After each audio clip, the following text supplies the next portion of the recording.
సాహిత్య academy award గ్రహీత మా అన్న డాక్టర్ పసునూరి రవీందర్ అన్న రావడం నిజంగా మనస్ఫూర్తిగా తెలియజేసుకుంటూ మరి కార్యక్రమాన్ని ఉద్దేశించి అన్న కొన్ని మాటలు చెప్పవలసిందిగా మాట్లాడుకుంటాం.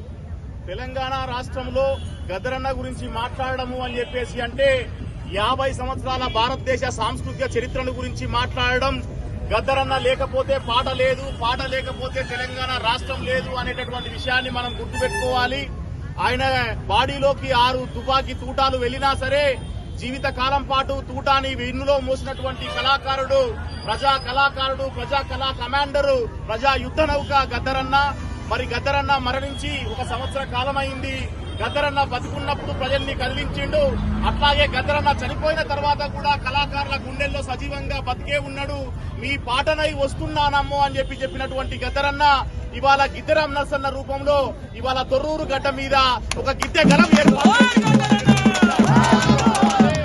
మరి ఆ గిద్దె గలం ఆధ్వర్యంలో గద్దరన్న స్ఫూర్తిని ముందుకు తీసుకుపోవడం కోసం ఇవాళ గద్దర్ అవార్డ్స్ ఇవ్వడం అనేది ఒక చారిత్రాత్మకమైనటువంటి కార్యక్రమం.